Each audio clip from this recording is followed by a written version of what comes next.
এপ্রিলের শুরু থেকে যে তাপপ্রবাহের সতর্কবার্তা দেওয়া হয়েছে, পরবর্তীতে এটা 16 তারিখে গিয়ে তীব্র থেকে অতি তীব্র তাপপ্রবাহের সতর্কবার্তা দেওয়া হয়েছিল এবং সেটা পরপর 4বার এক্সটেনশন করা হয়েছে এবং পরবর্তীতে 28 তারিখে আরেকবার এক্সটেনশন করার সম্ভাবনা রয়েছে।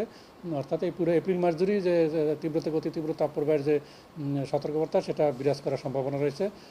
অর্থাৎ এই এপ্রিল মাসের আর বাকি যে কয়দিন আছে এই কয়দিনে কিন্তু আরও তাপমাত্রা কোথাও কোথাও আরেকটু সামান্য বৃদ্ধি পেয়ে সেটা 42.4 যেটা আছে সেটাকে হয়তো অতিক্রম করার সম্ভাবনা রয়েছে।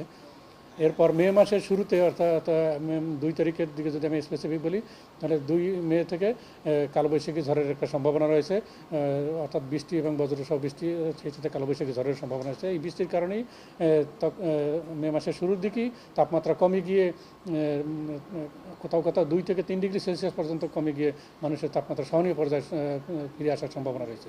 এখন যে অবস্থা আছে এই যে 42 গতকালকে যে আমাদের সর্বোচ্চ তাপমাত্রা রেকর্ড করা হয়েছে 42.4 ডিগ্রি সেলসিয়াস যশোরে, এবং পাশাপাশি যশোর ছাড়াও আরও বেশ কিছু জায়গায় 40 ডিগ্রি সেলসিয়াসের উপরে রয়েছে তাপমাত্রা। এই অবস্থাটা হয়তো সামান্য কিছুটা বৃদ্ধি পেতে পারে, তবে তেমন একটা বড় ধরনের বৃদ্ধির সম্ভাবনা নাই। এই বছর যেরকম তাপপ্রবাহের যে সময়টাও অনেক বড় ছিল এবং কভারেজ এরিয়াটাও কিন্তু অনেক বড় ছিল, অর্থাৎ পুরো এপ্রিল মাস জুড়ে তাপপ্রবাহ ছিল, হয়তো শুরুর দিকে মৃদু মাঝারি তাপপ্রবাহ ছিল কিন্তু পরবর্তীতে সেটা তীব্র থেকে অতি তীব্র তাপপ্রবাহে রূপ নিয়েছিল।